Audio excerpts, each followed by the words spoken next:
আসসালামু আলাইকুম, সবাইকে স্বাগত জানাচ্ছি আজকের এই পর্বে আমরা মূলত সেন্টেন্স স্ট্রাকচার অ্যান্ড ট্রান্সলেশন নিয়ে কথা বলবো, যেটি আমাদের স্পোকেন ইংলিশ খুবই গুরুত্বপূর্ণ।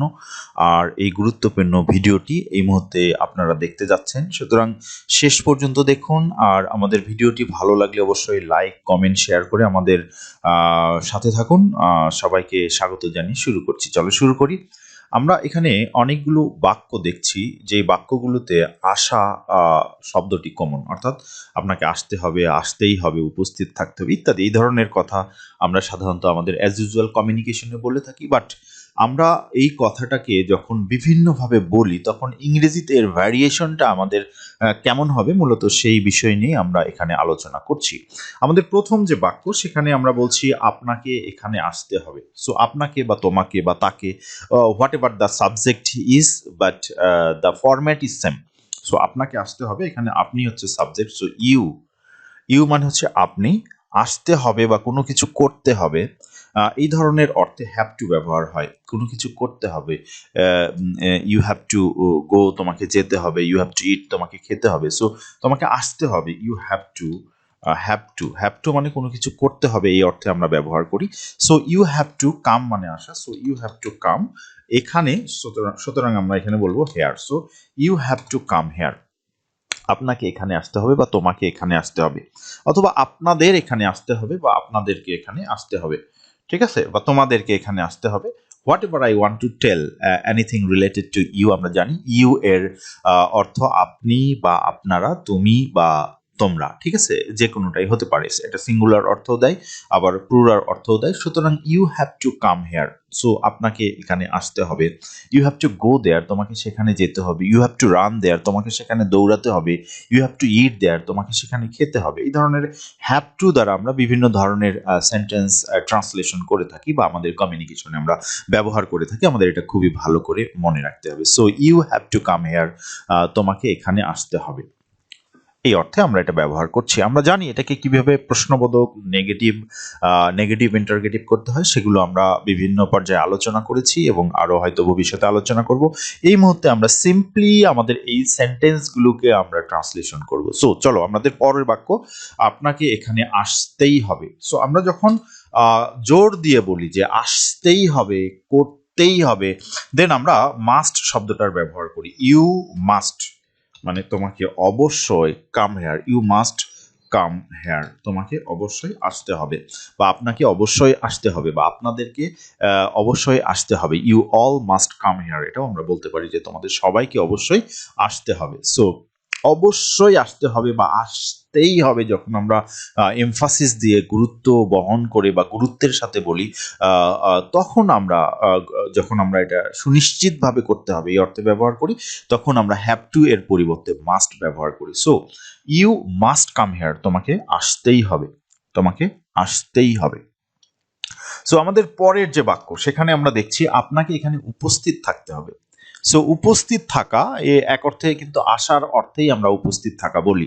সো সেই অর্থে যদি আমরা বলি, তাহলে বলতে পারি যে ইউ আর রিকোয়ার্ড। হ্যাঁ, ইউ আর রিকোয়ার্ড, আপনার প্রয়োজন টু কাম হেয়ার, এখানে আসা। সো আমরা এরকম করে বলতে পারি, ইউ আর রিকোয়ার্ড মানে প্রয়োজন, you are required to come here, ঠিক আছে, আপনার এখানে আসাটা জরুরি বা উপস্থিত থাকতে হবে, এই অর্থে আমরা কিন্তু বলতে পারি। অথবা আমরা চাইলে এটাকে প্রেজেন্ট অর্থেও ব্যবহার করতে পারি। So you are required to present, কামের পরিবর্তে কিন্তু আমরা এখানে প্রেজেন্ট ব্যবহার করতে পারি। You are required to present here on time, যথাসময়ে। হেয়ার আমরা যদি এখানে অন টাইম দিই, তাহলে অর্থটা হবে যথাসময়ে। সো অন টাইম মানে সঠিক সময়ে। So you are required to come here or present here on time, যথাসময়ে। আমরা এই অর্থে কিন্তু আমরা অন টাইম ব্যবহার করতে পারি, যদি আমরা এখানে যথাসময়ে এই অর্থটা তুলতে পারি। সো তাকে এখানে আসতে হবে, he is required to come here or he is required to present here, ঠিক আছে। My father is required to come here or present here on time, right, আমরা এরকম করে বলতে পারি। সো আমাদের পরের যে বাক্য, আপনার এখানে আসা আবশ্যক।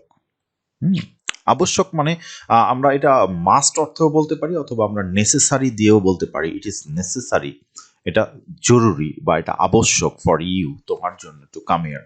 তাহলে আমরা বলতে পারি it is necessary,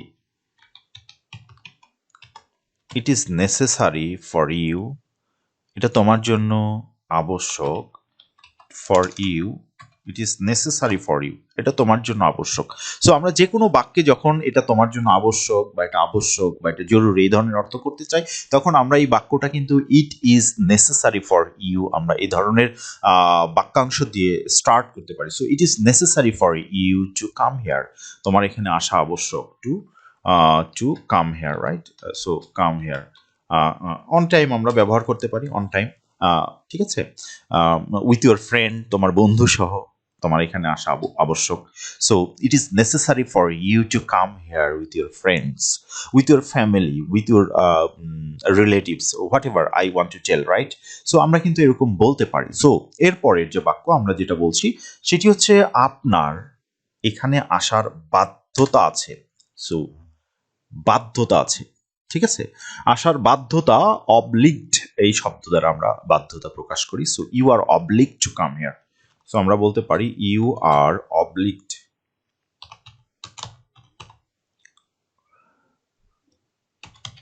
you are obliged to come here. So আমরা এখানে কাম দিয়ে যদিও বাক্যটা দেখছি, আমরা এখানে গো, স্লিপ, ইট, রান ইত্যাদি আমরা কিন্তু ব্যবহার করতে পারি। So you are obliged to come here, you are obliged মানে বাধ্য, বাধ্য, ঠিক আছে? আপনার এখানে আসার বাধ্যতা আছে, you are obliged to come here, right? আমরা কিন্তু এরকম বলতে পারি। আমাদের পরের যে বাক্য সেখানে আমরা দেখছি যে আপনার এখানে আশা করা হচ্ছে। So we are expected, you are expected, তোমাকে আশা করা হচ্ছে, ইউ আর এক্সপেক্টেড আমরা বলতে পারি। So you are expected, you are expected, তোমাকে প্রত্যাশা করা হচ্ছে, রাইট? সো তুমি প্রত্যাশিত বা তোমাকে প্রত্যাশা করা হচ্ছে, you are expected to come here, ঠিক আছে? To come here. So you are expected to sing a song, তোমার একটি গান করার প্রত্যাশা করা হচ্ছে। আমরা হোয়াট এভার আমরা কিন্তু আমাদের এই সেন্টেন্সগুলোকে বিভিন্ন ফরম্যাটে বিভিন্ন অর্থে করতে পারি। এটা জাস্ট আমাদের ভোকাবুলারি, আমাদের সেন্টেন্স স্ট্রাকচারের নলেজের উপর ডিপেন্ড করবে। সো আমরা এগুলো বেশি বেশি করে প্র্যাকটিস করব, তাহলে নিশ্চয়ই আমরা একসময় এগুলো নিয়ে খুবই ভালোভাবে কথা বলতে পারবো, আবার আমাদের মনের ভাবগুলোকে আমরা প্রপারলি এক্সপ্রেস করতে পারবো। আমাদের পরের বাক্য, আপনাকে এখানে আসার আমন্ত্রণ জানানো হচ্ছে। আমন্ত্রণ জানানো মানে ইনভাইট করা। So you are invited, passive ফর্মে, someone is inviting you, so you are invited, right? So you are invited to come here, আমরা এটা বলবো you are invited, you are invited, invited to come here, right? You are invited to sing a song, তুমি এখানে গান গাওয়ার জন্য আমন্ত্রিত।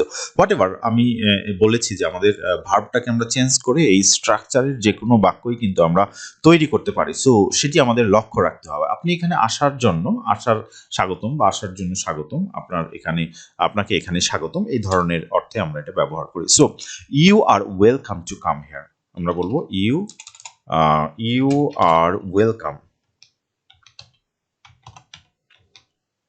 you are welcome, welcome to come here, right?